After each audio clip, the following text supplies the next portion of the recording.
The parents are loving the stock market.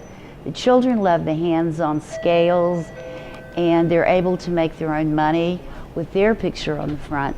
So it's created a very diverse audience. It's very educational, and I think everyone will enjoy it. Moneyville is exactly what it sounds like, a kid-sized community that's all about money. And kids are having a blast learning in this fun environment. I kind of liked the kids market, and I liked the lemonade stand and the bank part. The exhibit is the latest display at the Youth Museum of Southern West Virginia, located next to the Beckley Exhibition Coal Mine in Raleigh County. Like previous exhibits at the museum, the staff was very careful in picking the appropriate display. They have to be educational. We like them hands-on. We like an art component, and anything that will keep a child interested in coming back over and over to the museum.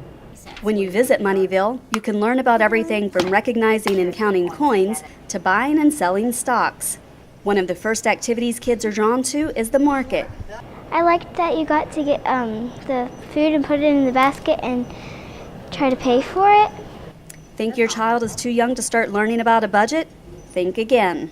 Like, you have choices of whether you want to take dance lessons, buy a car, buy a house, buy groceries. So it gives you options and that little bit of knowledge of how to deal with the budget. And what kid doesn't love a lemonade stand? You had to sell it to the people, and if the price was too high, they'd say, it's too high. But if it was enough and good enough, they'd say, I like this price. So did you make some money on your lemonade stand? Yes. How much did you make? I think $300.70.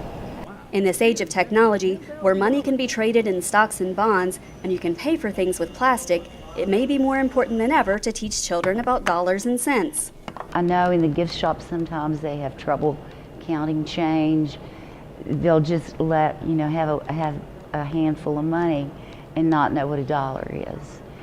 And while it looks like kids are just playing and having a good time, you may be surprised at the lessons they're picking up on.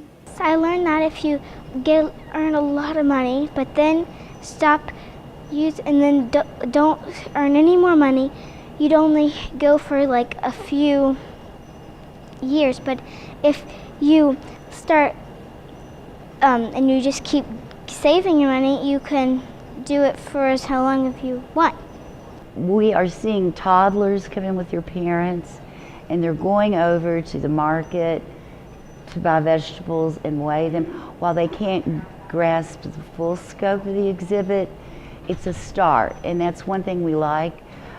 The Moneyville display has traveled around the country, but there is one thing that is unique to the display in Raleigh County. A kid-sized version of the iconic vault that sits in the treasurer's office at the state capitol. Inside the treasurer's vault, you'll find fun facts and even hear a message from Treasurer Perdue himself. There's also an activity where kids learn to spend, save, and share by taking everyday items and deciding if it's something they would spend money on now, like a basketball, or save money for in the future, like their college education. When they leave the museum, each child will receive a sticker activity so they can make their own spend, save, and share banks at home.